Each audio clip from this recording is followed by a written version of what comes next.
Saudações a todos. Nesse instante nós teremos uma mensagem musical, instrumental, né? Ao violão. Então ouçamos com atenção.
Muito obrigado pela mensagem.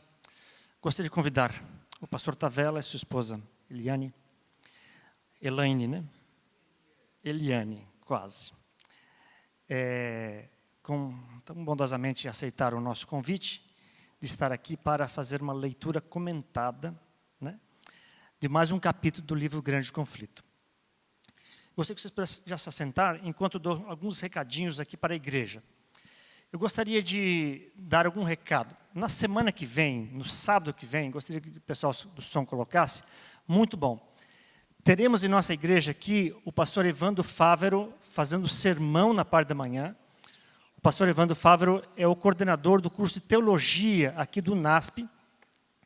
E na parte da tarde, nós teremos o pastor Isaac Malheiros, que é um dos professores os mais importantes professores do curso de teologia aqui do NASP. Então, nós teremos esse simpósio teológico aqui a partir das 16h.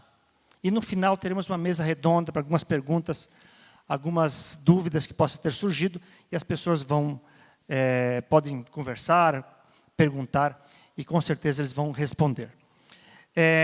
No sábado, no próximo, não nesse sábado, no outro sábado, dia 25, nós teremos a presença da irmã Miriam Grichner Montanari, filha, do pastor Montanari, que tão bondosamente frequenta a nossa igreja, está aqui conosco, e nós teremos, a convite do Ministério da Mulher, a Miriam Montanari, aqui na igreja, no sábado de manhã e também à tarde, às 17h, também às 17h. Muito bom. Nesse instante, nós teremos, então, a leitura do capítulo 32, a luta, e nas próximas quartas-feiras, nós teremos, na próxima quarta-feira, teremos o capítulo 34 e depois o capítulo 42. Então, vamos, com o livro na mão, acompanhar essa leitura.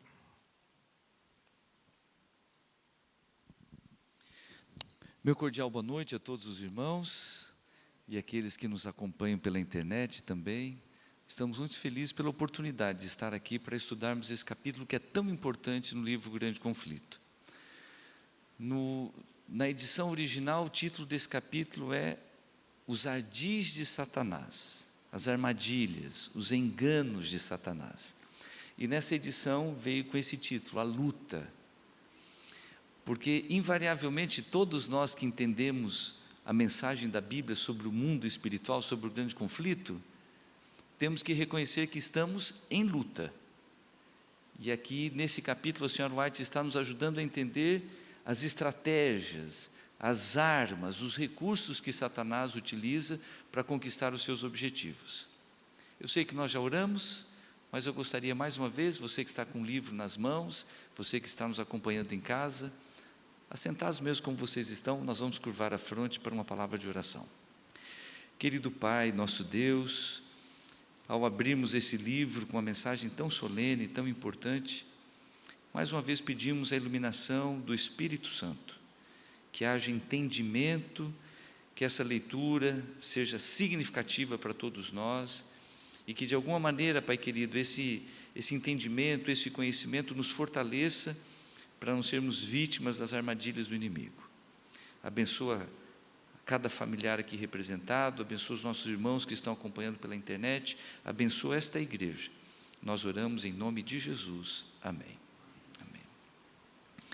Seguindo a orientação do Levi, vai ser uma leitura comentada. Ela lê e eu comento. Então, de vez em quando, ela vai lendo e eu vou interrompendo aqui. Página 218, parágrafo 1. A luta. O grande conflito entre Cristo e Satanás terminará em breve, e o maligno está aumentando seus esforços para derrotar a obra de Jesus em prol da humanidade. Seu objetivo é manter as pessoas em trevas e rebelião até que a ministração do Salvador do santuário termine. Quando as pessoas na igreja estão indiferentes, Satanás não se preocupa. Entretanto, quando os corações indagam, o que devo fazer para ser salvo? Ele aparece para nivelar seu poder contra Cristo e neutralizar a influência do Espírito Santo. Quero convidá-los a abrirem a Bíblia em Apocalipse capítulo 12.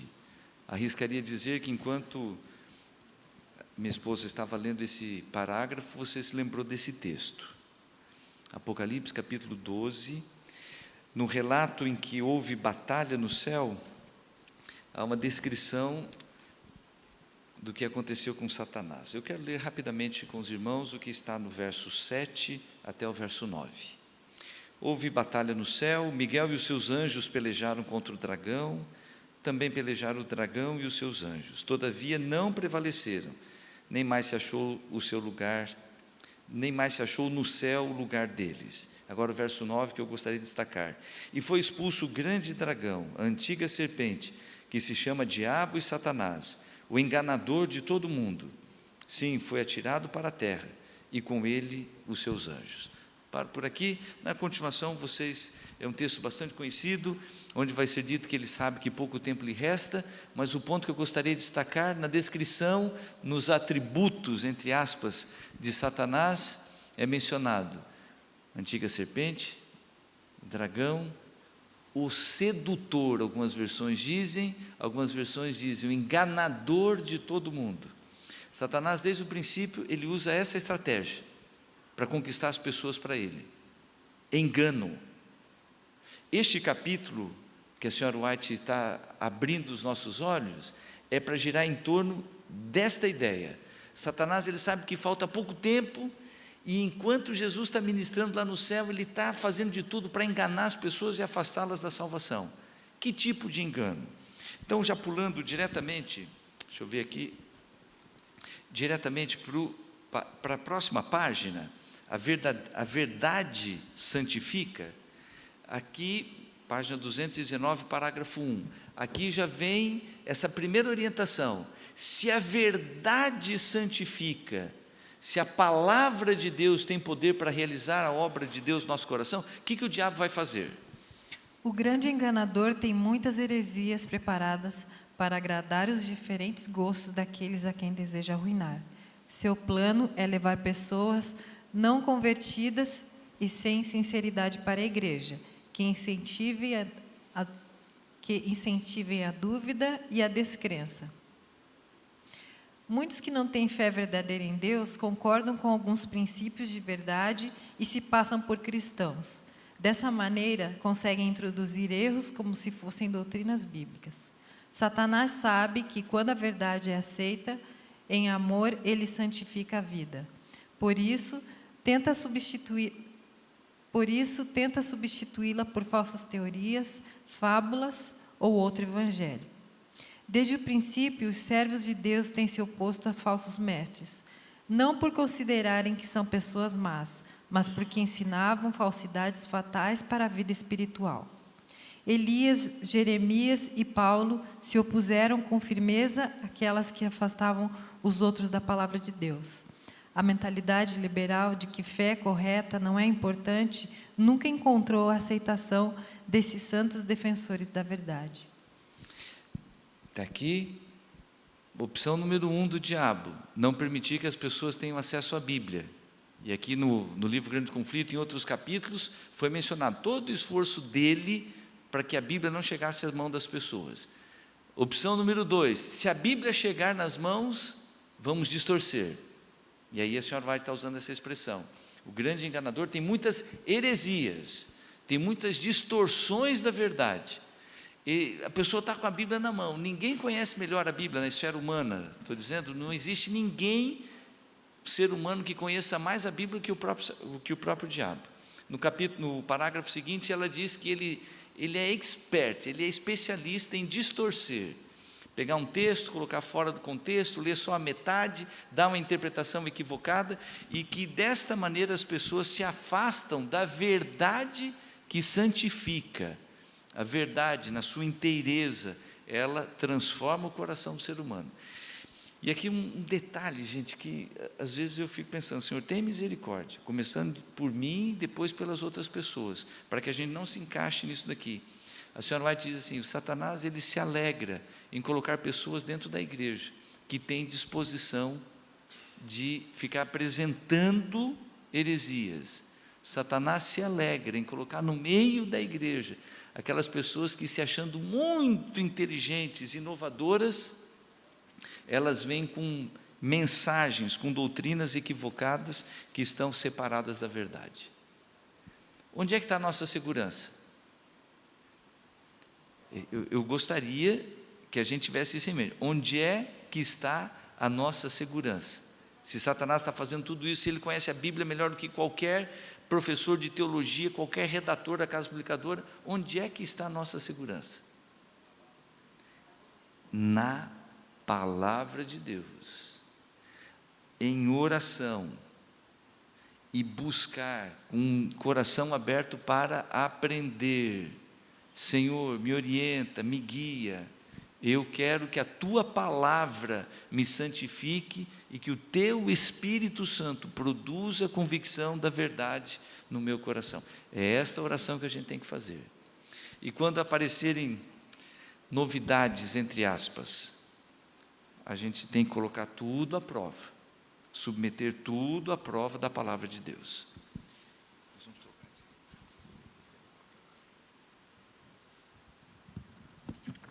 O terceiro parágrafo aqui da página, embaixo do subtítulo, toda a Escritura. Gostaria que os irmãos prestassem atenção nesse ponto. Sempre que as pessoas começam a estudar as Escrituras sem espírito de oração, sem disposição para aprender, distorcem as passagens mais claras, afastando-as de seu verdadeiro significado, né? A Bíblia inteira deveria ser apresentada às pessoas de maneira que está escrita. Deus concedeu a palavra certa da profecia. Anjos e até mesmo Cristo vieram para revelar a Daniel e a João o que breve há de acontecer. Deus não revelou questões importantes sobre nossa salvação, a fim de confundir e desencaminhar a pessoa que busca a verdade de forma honesta. A palavra do Senhor é clara para todo aquele que a estuda com o coração e em espírito de oração. Esta frase merece um tweet, para aqueles que mexem com tweet. Se não, a gente precisa pelo menos lê-la de novo. A palavra do Senhor é clara para todo aquele que a estuda com o coração em espírito de oração. O Espírito Santo, Deus não tem ansiedade, né? Mas o Espírito Santo está ansioso de encontrar pessoas que se aproximem da sua palavra com o coração desta maneira. Na sequência, a senhora White ela faz um alerta. Pessoas alegando ter uma mente aberta, essas são as pessoas mais susceptíveis a caírem nas armadilhas do inimigo. Sabe o que é? Isso aqui não é uma crítica, eu não estou pensando em ninguém, mas de repente você conheça ou até mesmo você se identifique. Eu não sou essa pessoa de mente fechada, eu sou uma pessoa de mente aberta. Eu estou o tempo inteiro tentando enxergar as coisas de forma diferente. Não estou dizendo que isso seja um defeito, só estou dizendo que quando a gente se aproxima da palavra de Deus, com esse afã de dizer, não quero seguir no trilho que todo mundo está seguindo, eu é que eu quero entender de forma mais ampla. Aí o inimigo vem com algumas estratégias, porque ele sempre tem uma novidade alvissareira para entregar para uma pessoa que está dessa forma. A nossa segurança, irmãos, é no está escrito, e a nossa segurança é naquilo que Deus tem revelado, e não é só para uma pessoa. Uma vez eu estava conversando com um amigo, e ele usou a seguinte expressão: o Espírito Santo é um só, e ele sempre vai puxar aqueles que estão sensíveis à sua direção, no mesmo rumo. E às vezes a gente diz o seguinte, olha que coisa incrível, eu conheço um monte de gente que se diz sensível à direção do Espírito Santo, está indo todo mundo para lá, mas eu sou um abençoado, eu tive uma luz, uma revelação diferente, e eu estou indo para lá. E eu queria fazer um desafio para você, questione-se, hoje é muito bonito, é politicamente correto, é muito valorizado dizer, eu sou um indivíduo que penso fora da caixa. Você já ouviu essa expressão? A gurizada usa muito essa expressão.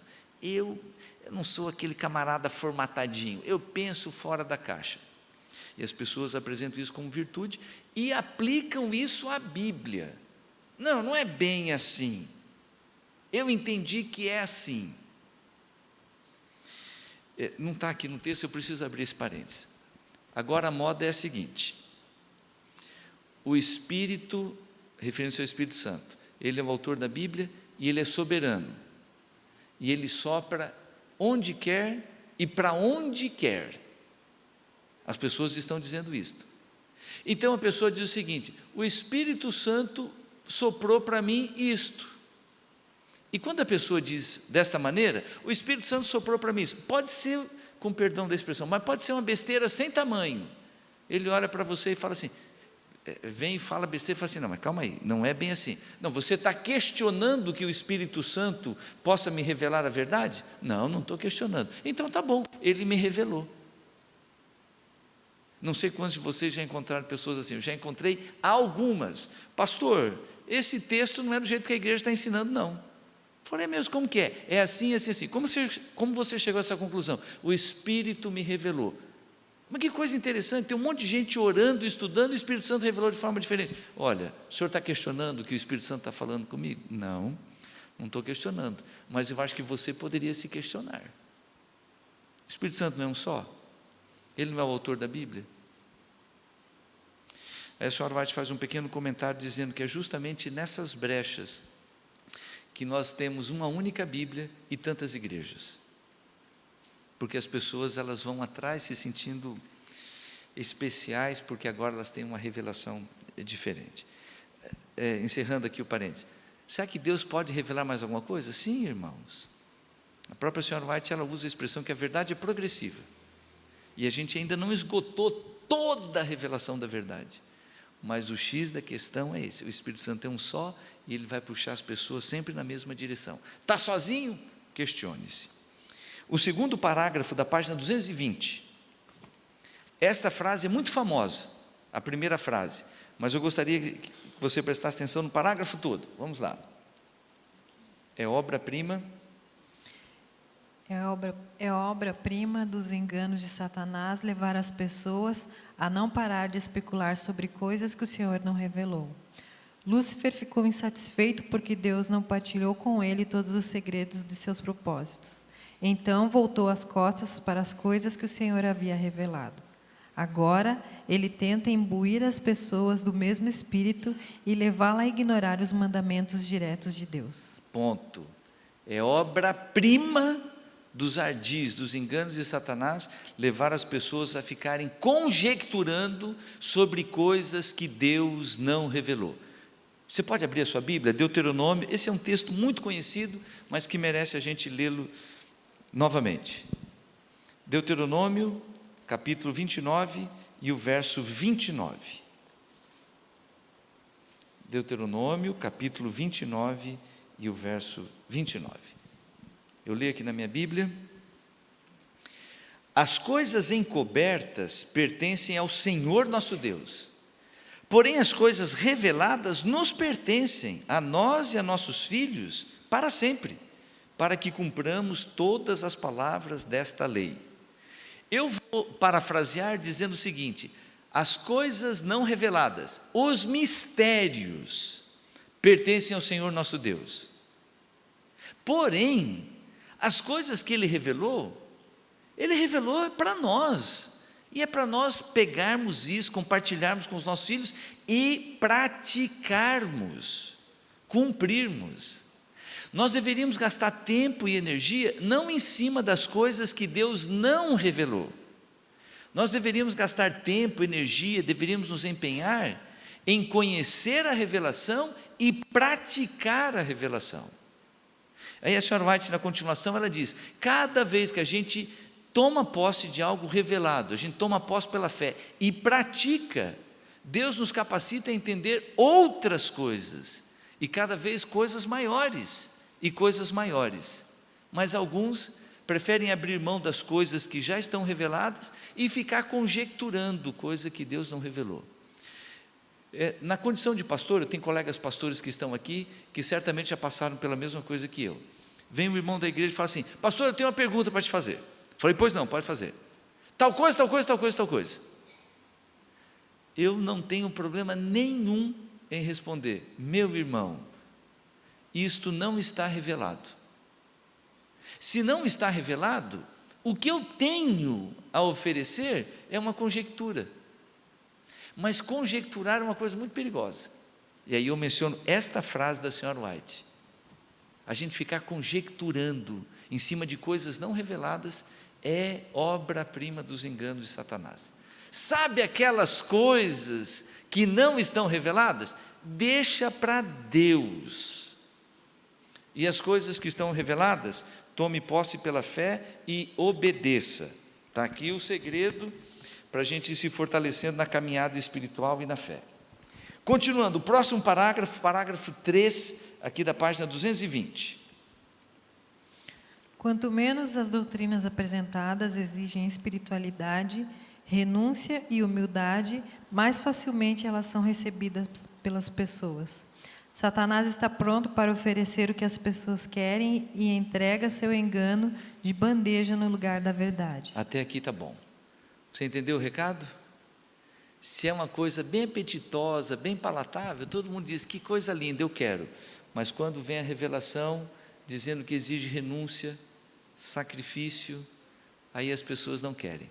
É por esta razão que quando uma doutrina é muito saborosa, é bom a gente dar uma questionada. Eu não estou falando aqui da doutrina da salvação em Jesus Cristo, que é uma bênção, a promessa da volta de Jesus, não é isto. Estou dizendo aquelas ideias, assim, não, mas isso aqui é muito melhor se a gente fizer assim, assim, assim, porque é assim, assim, assim. A palavra de Deus é muito clara, e aqui a senhora White está dizendo, seguir a Jesus Cristo tem preço. Irmãos, a salvação é de graça, e a gente toma posse pela fé, mas tem preço. Renúncia, abrir mão do eu, mortificar o eu. Então, uma frase que Eliane leu está dizendo, olha, Satanás ele faz questão de oferecer de bandeja aquelas doutrinas que são bem apetitosas. Continuando, próximo parágrafo, erros perigosos, está embaixo do subtítulo aí, erros perigosos. As maravilhosas ilusões do Espiritismo estão entre os instrumentos mais bem-sucedidos de Satanás. Quando as pessoas rejeitam a verdade, tornam-se alvos fáceis do engano. Ponto. Detalhe, quando a gente pensa nessas manifestações sobrenaturais, espiritualistas, elas convencem os sentidos. A grande prova de fé para Eva foi ficar com a palavra de Deus, apesar dos seus sentidos estarem convencidos. Ela estava vendo a serpente, ela estava conversando, ouvindo a serpente, e tudo aquilo ali estava contrariando o que Deus falou. E agora, pela fé, ela deveria dizer, não vou atrás do que eu estou vendo e ouvindo, eu vou ficar com a palavra de Deus. Uma vez eu encontrei um camarada, ele falou assim, meu avô apareceu para mim e conversou comigo. Detalhe, o avô já tinha morrido desde quando ele tinha 8 anos, na época ele tinha 21. Meu avô apareceu para mim e conversou comigo. Como é que eu vou dizer para esse rapaz agora que não era o avô dele? Se ele viu, ouviu e conversou. Por isso que a senhora White está dizendo, essas ilusões, elas convencem e é uma grande armadilha. Quando na verdade a nossa fé, a nossa segurança é naquilo que está escrito. Próximo parágrafo. Outro erro. Outro erro é a doutrina que nega a divindade de Cristo, alegando que ele não existia antes de nascer neste mundo. Essa teoria contradiz as declarações do próprio Jesus sobre relacionamento com o Pai e sua pré-existência. Mina a fé na Bíblia como a revelação de Deus. Se as pessoas rejeitam o testemunho das Escrituras em relação à divindade de Cristo, é inútil argumentar com elas. Nenhum argumento, por mais forte que seja, será capaz de convencê-la. Ninguém que defenda tal erro pode ter real compreensão sobre Cristo ou sobre o plano para a nossa redenção. Mas uma mentira é a crença que Satanás... Desculpa, só um segundinho aqui que eu...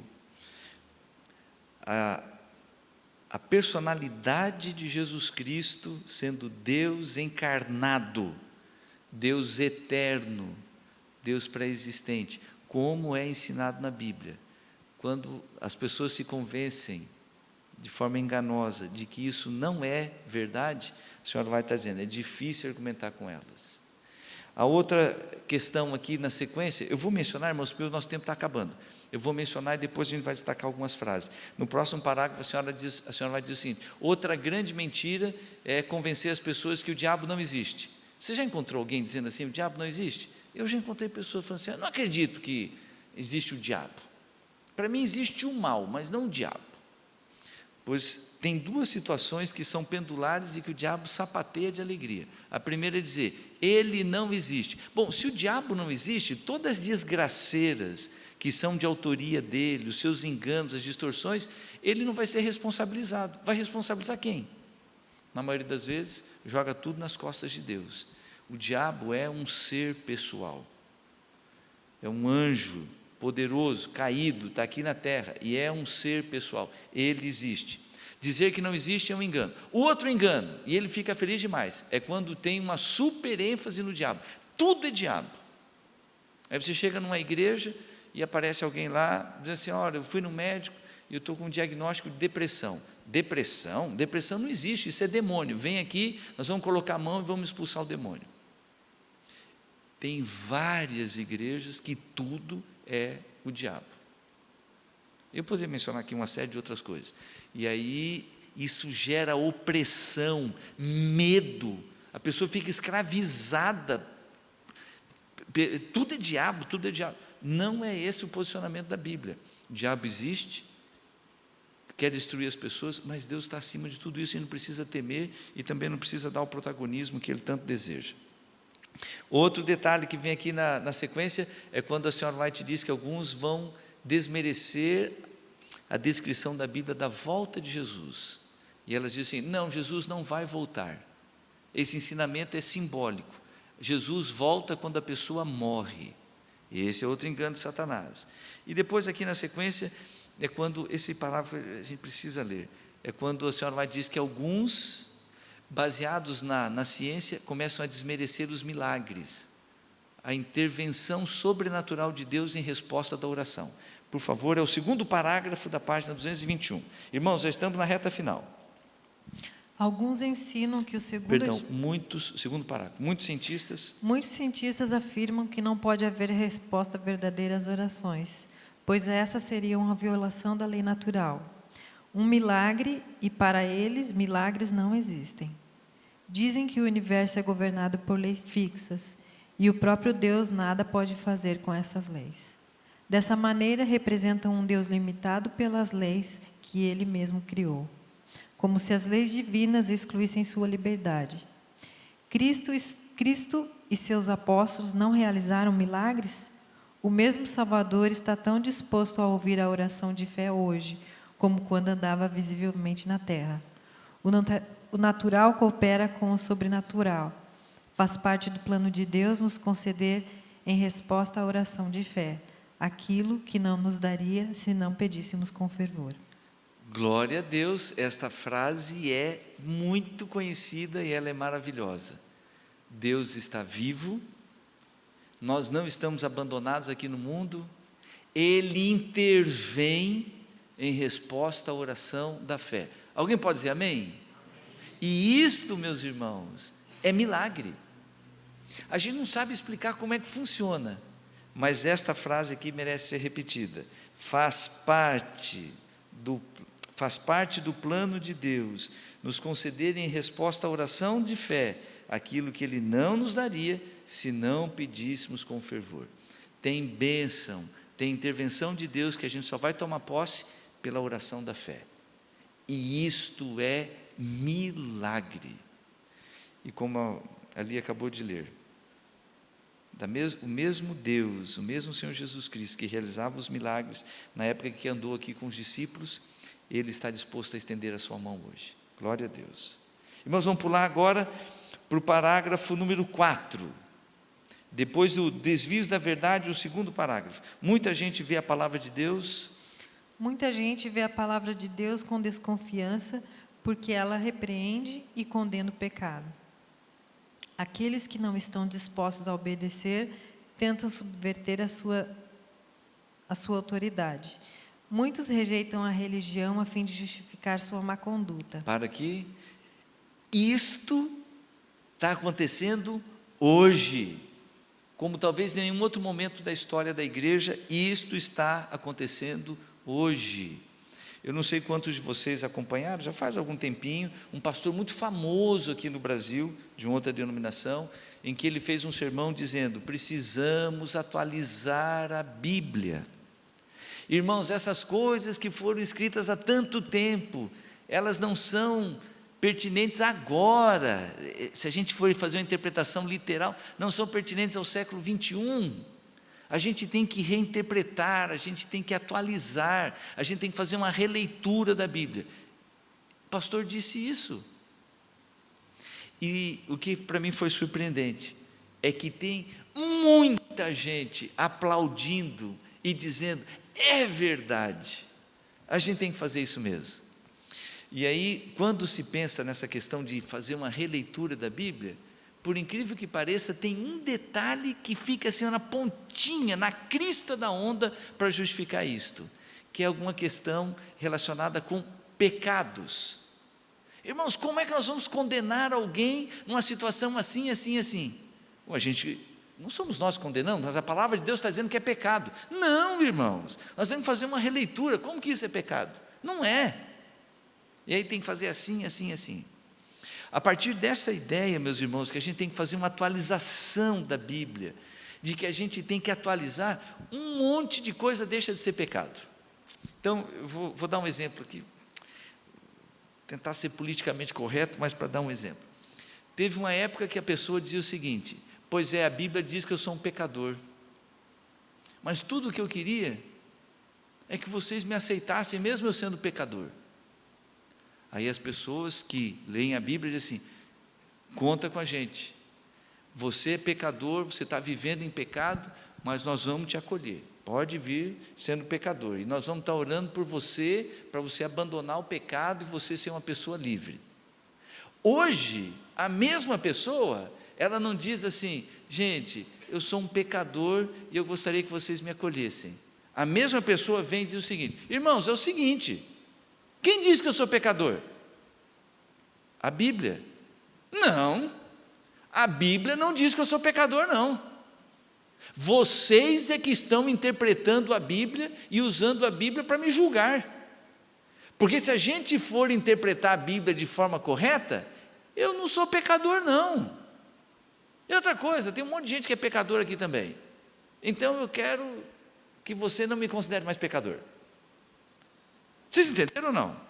Eu vou repetir aqui em poucas palavras. Antes, o camarada dizia assim: poxa vida, a Bíblia está dizendo que eu sou um pecador. Vocês me aceitam aqui? Eu sou um pecador. E a igreja dizia assim: claro, meu irmão, vem aqui, a gente te aceita. E a gente vai estar orando para você abandonar o pecado. Hoje, o indivíduo diz assim: quem diz que eu sou pecador? A Bíblia. Não, a Bíblia não diz, e eu não sou pecador coisa nenhuma. Estou sendo aqui meio grosseirão, mas é esse o X da questão.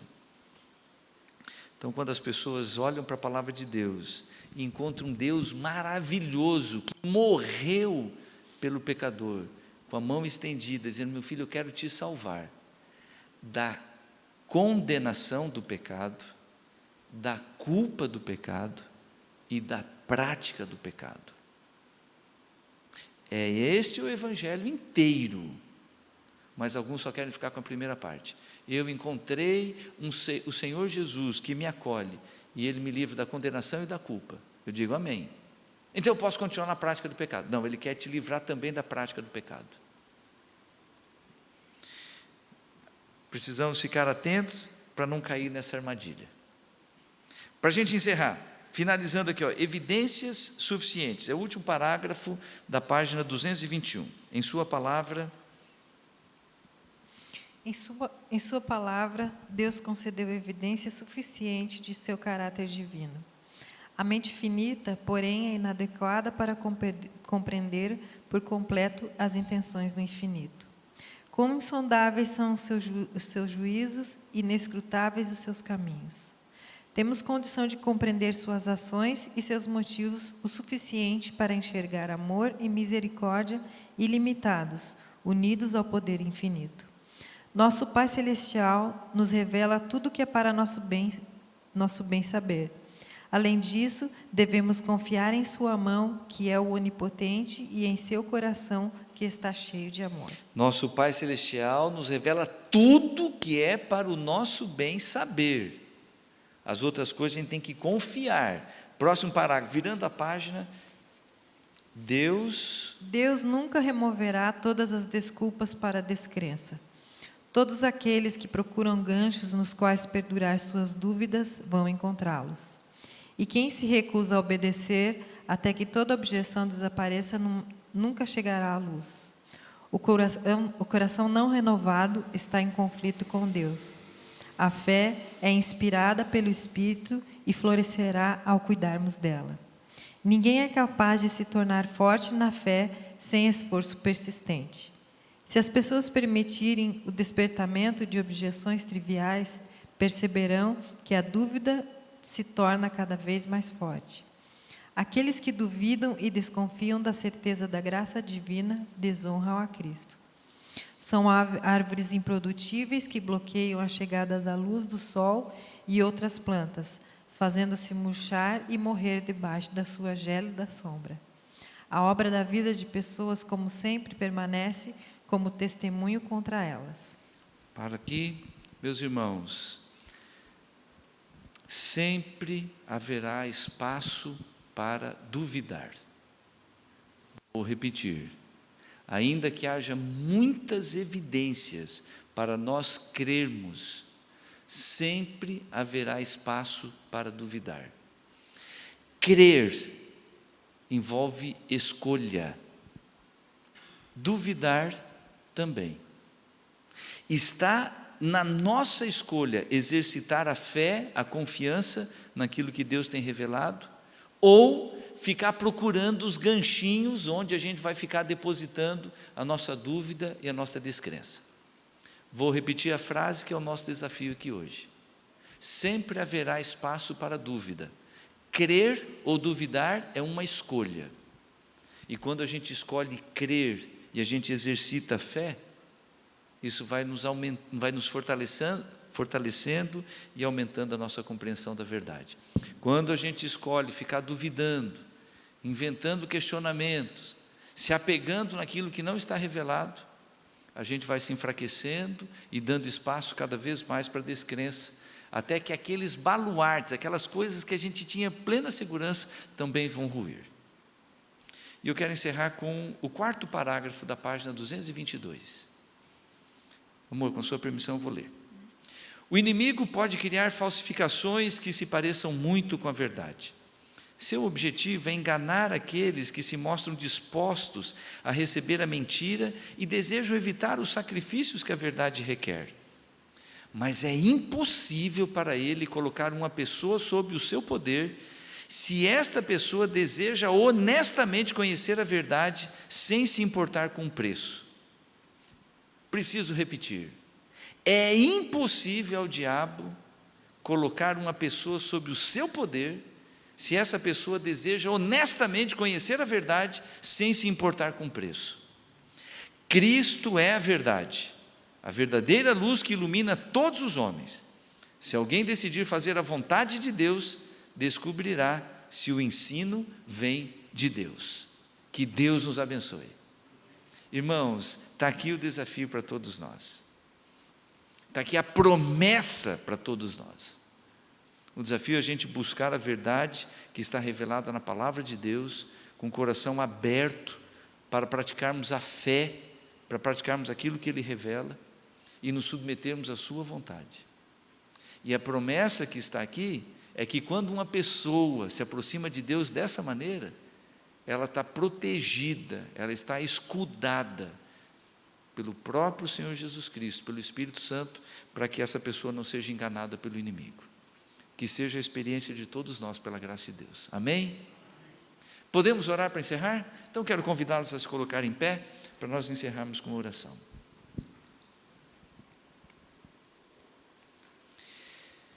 Querido Deus, nós queremos mais uma vez te agradecer o privilégio de termos a Tua Palavra nas nossas mãos.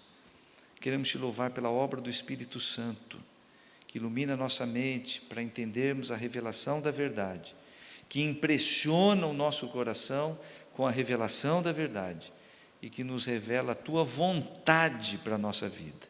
Pai querido, ajuda-nos a fortalecer a fé, para termos o conhecimento e para praticarmos aquilo que o Senhor tem preparado para nós. Que isso nos proteja, que isso proteja as pessoas que nós amamos e que por Tua graça sejamos instrumentos de bênção, sejamos luz para aqueles que estão nas trevas. É a nossa oração, em nome de Jesus. Amém.